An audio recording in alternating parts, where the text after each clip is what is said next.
Hello வணக்கம் அனைவருக்கும் guys. இந்த எஸ்பிபி ப்ரிலிம்ஸ் இருந்து என்ன கற்றுக்கிட்டோம்? What did SPB prelims teach me? எனக்கு என்ன கற்றுக் கொடுத்துச்சு, உங்களுக்கு என்ன கற்றுக் கொடுத்துருக்கு அப்படின்னு தான் பார்க்க போகிறோம். ஃபஸ்ட்டு விஷயம் என்ன அப்படின்னா, இந்த டிஃபிகல்ட்டி லெவல் வந்துட்டு செம்ம டிஃபிகல்ட்டாக வச்சுருந்துருக்காங்க. நான் இங்கிலீஷை மட்டும்தான் நான் பேசுகிறேன், சரியா? டிஃபிகல்ட்டி லெவல் வந்துட்டு செம்ம டிஃபிகல்ட் அப்படிங்கும்போது எதை கம்பேர் பண்ணும்போது, சரி, நல்ல மார்க் டெஸ்ட் வெப்சைட் பார்த்தாலுமே அதை விட டிஃபிகல்ட்டாக தான் இருந்திருக்கு. மார்க் டெஸ்ட் வந்துட்டு ஆலிவ் போர்டில் நம்ம போட்ட மார்க் டெஸ்ட்டை விட இது லெவல் அதிகமாக இருந்திருக்கு அப்படின்னாங்க. நிறைய ஸ்டூடெண்ட்ஸ் சொன்னது என்னென்னா, பக்கத்தில் ஆன்சர் வைக்கிறாங்க, பேங்க் ஆன், ரிலை ஆன், இந்த மாதிரி வார்த்தைகள்லாம் எனக்கு ரெண்டு ஒரே மீனிங் தான், பட் டிஃப்ரென்ஸ் கேட்டாங்க. ஸோ அப்படி நியர்பை டேர்ம்ஸ்னாலோ இல்லை ஒரே மாதிரி டேர்ம்ஸ் வச்சோ நிறைய கேட்டிருக்காங்க. அப்போ நம்ம தெளிவாக ஒகேப்ஸ் படிக்க வேண்டியிருக்கு. ஸோ அது ஒன்று துண்டை நம்மளுக்கு காமிச்சிட்டாங்க. நம்ம அந்த மேலோட்டமாக அப்படி ஒகேப்ஸ் படிக்கிறது செட் ஆகாது, நம்பர் 1. நம்பர் 2, சென்டென்ஸ் ரீடிங் தான் எல்லாமே. ரீடிங்கில் தான் வந்துட்டு உங்களுக்கு பயங்கர டிஃபிகல்ட்டி ஏற்றுனாங்க. உங்களுக்கு கிராமர் வச்சு சில கொஷின்ஸ் போட முடியுது, ஒரு 7-8 கொஷின்ஸ் போட முடியுது. பட் மீதி கொஷின் எல்லாமே நம்ம என்ன பண்ணணும்? ரீட் பண்ணணும், ப்ராப்பராக போடணும், ப்ராப்பராக அண்டர்ஸ்டாண்ட் பண்ணிக்கணும். அதுதான் அவனுங்க பிளான் பண்ணுறானுங்க, சரியா? ஸோ அதுக்கு தான் செக் பண்ணுறாங்க. அப்போ அந்த ரீடிங் லெவல் வந்துட்டு நம்மளுக்கு பயங்கரமாக இருக்க வேண்டியிருக்கு. நல்லா ரீட் பண்ணணும், ஃபாஸ்ட்டாக ரீட் பண்ணணும், கரெக்டாக ரீட் பண்ணணும்.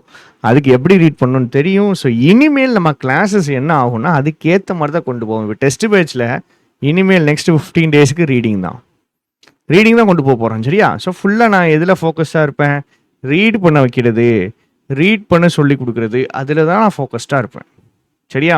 ஸோ நெக்ஸ்ட் 12 டேஸுமே இந்த வர்ற எக்ஸாமுக்கு ஏற்ற மாதிரி, அந்த டிஃபிகல்ட்டிக்கு ஏற்ற மாதிரி அட்ஜஸ்ட் பண்ணி கொண்டு போக போகிறோம். இன்றைக்கும் நாளைக்கும் மண்டே அண்ட் டியூஸ்டே நைட் 9 மணிக்கு ஒரு டிஸ்கஷனும் இருக்கும். கண்டிப்பாக இஃப் பாசிபிள் நீங்கள் வாங்க. யூடியூப்லேயும் சரி, மற்ற கோர்சஸ்லேயுமே சரி, இந்த டிஃபிகல்ட்டிக்கு ஏற்ற மாதிரி நம்ம எல்லாத்தையுமே டியூன் பண்ணிடுவோம். இந்த மெமரி பேஸ்டு கொஷின், இந்த ப்ரீவியஸ் இயர் கொஷின் முந்தின நாள் 9 to 2ன்னு ஒரு கிளாஸ் போட்டேன். அந்த கிளாஸ் வந்துட்டு நீங்கள் பார்க்கல அப்படின்னா இப்போ கூட போய் பாருங்கள், சரியா? அந்த கிளாஸில் இருந்த டிஃபிகல்ட்டி லெவல் தான் இருக்குன்ட்டானுங்க. அப்படி சொல்லிட்டாங்க, அதில் இருந்த டிஃபிகல்ட்டி லெவல் தான் இருக்குது, சிம்பிள் அப்படியே முடிச்சிட்டாங்க. அப்போ நம்ம தயாராக வேண்டியிருக்கு, அந்த மாதிரி டிஃபிகல்ட்டி லெவலுக்கு நம்ம தயாராக வேண்டியிருக்கு. அப்போ நம்ம என்னெல்லாம் பண்ண வேண்டியிருக்குன்னா, ரீடிங் நல்லா ஸ்ட்ராங் பண்ணணும். ஒகேப்ஸ் வந்துட்டு இந்த மேலோட்டமாக படித்தது இப்படி படித்தது இல்லாமல் நல்லா தெளிவாக டிஃப்ரென்ஷியேட் பண்ணி படிக்க வேண்டியிருக்கு. இதெல்லாமே ஸ்டூடெண்ட்டுடைய ஃபீட்பேக்ஸ், சரிங்களா? ஸோ அவங்க சொன்ன விஷயங்கள் தான் எடுக்கிறேன். அடுத்தது பார்த்திங்கன்னா, இந்த ஆர்சி வந்துட்டு ஒரு ஸ்டூடெண்ட் சொன்னாங்க, அந்த ஆர்சி எங்கேருந்து எடுத்தாங்க, அதாவது அது ஒரு பேசேஜ் தான், நெட்லேருந்து எடுத்திருக்காங்க, எங்கேருந்து எடுத்தாங்க அப்படின்னு 2 லிங்க்ஸ் தந்தாங்க. இந்த இதில் இருந்தால் அந்த பேசேஜ் எடுத்திருக்காங்க அப்படின்னு 2 லிங்க் தந்தானுங்க. ரொம்ப கஷ்டமாக இருந்துச்சு சார் அப்படின்னாங்க. ஸோ ஆர்சி வந்துட்டு ரீட் பண்ணி பிடிச்சிக்க கஷ்டமாக இருந்துச்சு. ஆனால் அந்த பையன் சொன்ன ஒரு விஷயம் என்ன அப்படின்னா, இப்போ நாங்கள் டெஸ்ட் பேட்சில் நாங்கள் வந்துட்டு டெய்லி ஒரு ஆர்சி, தினமும் ஒரு ஆர்சி வந்துட்டு பண்ணிகிட்ருக்கோம். அப்படி பண்ணும்போது மாட்ரேட் லெவலில் நீங்கள் கொடுத்தது தான் சார் அவன் கொடுத்தான்னு சொன்னான். அதாவது நம்ம வந்துட்டு 20 நாள் ஈஸி லெவல் முடிச்சிட்டோம், 21லேருந்து மாட்ரேட் லெவலுக்கு போயிட்டுருக்கோம். அந்த 21லேருந்து மாட்ரேட் லெவலில் போகிற டிஃபிகல்ட்டியில் தான் எஸ்பிபிஓ ப்ரிலிம்ஸ் டெஸ்ட் இருந்திருக்கு. நான் மாட்ரேட் கொடுக்கும்போது ஆஃப்லைனில் இருக்கிற அவ்வளோ பேர் கதறல், கஷ்டம் ஐயோன்னு கத்துறானுங்க, கயன்னு சவுண்டு வருது.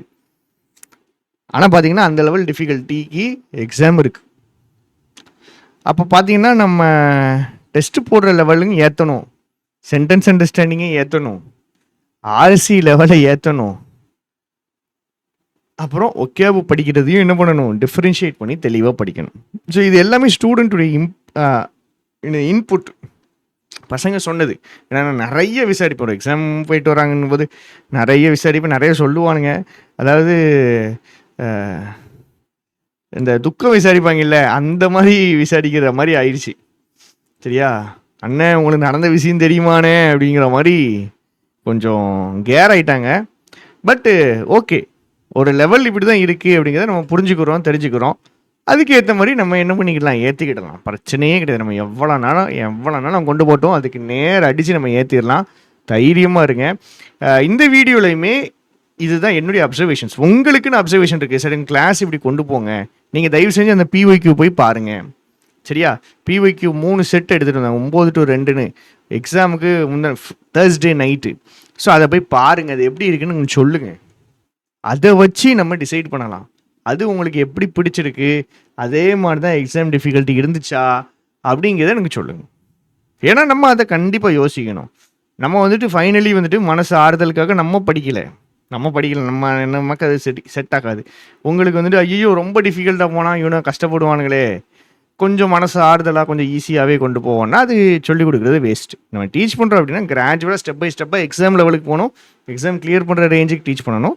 அதுக்கு சில மெத்தடாலஜி இருக்குது, அதை புரிஞ்சு கரெக்டாக பண்ணணும். திருப்பியுமே நான் சொல்கிற விஷயங்களை சில விஷயங்களை ரீட்ரேட் பண்ணுறேன். உங்களுக்கு கான்செப்ட் புரியணும், உங்களுக்கு இந்த சப்ஜெக்ட் மேலே ஒரு விருப்பம், ஈடுபாடு, இன்ட்ரெஸ்ட்டு, ஒரு அட்ராக்ஷன், ஒரு ஏக்கம் எல்லாமே வரணும். எல்லாமே வரலைனாலும் எல்லாத்துலேயும் ஒன்றாவது வரணும். ஸோ இதெல்லாம் இருந்தால் தான் என்ன பண்ண முடியும், கொஞ்சம் இன்ட்ரெஸ்ட் இருந்தால் தான் நம்ம கொஞ்சம் படிப்போங்க. சரியா? ஸோ அந்த இன்ட்ரெஸ்ட்டை கொண்டு வாங்க, அந்த சப்ஜெக்ட் மேலே ஒரு விருப்பம் வரணும். அப்போ தான் கிராஜுவலாக நம்ம க்ரோ ஆகும். சரியா? ஸோ இங்கிலீஷை அப்படியே ஓரமாக ஒதுக்கிடாதீங்க, பார்த்துக்கிடுவோம் அப்படின்னு விட்டுறாதீங்க. அப்படி இல்லை, ஸ்கோரிங் ஏரியா தான், இப்போ வரைக்கும் ஸ்கோரிங் ஏரியா தான், இங்கிலீஷோட ஸ்கோரிங் ஏரியா அப்படிங்கிறத மாற்ற முடியாது. ஸோ இன்னும் அப்படி தான் இருக்குது. சரியா? ஸோ என்னுடைய அப்சர்வேஷன்ஸும் சொல்லிட்டேன். இப்போ நீங்கள் உங்களுடைய அப்சர்வேஷன்ஸை சொல்லுங்கள்.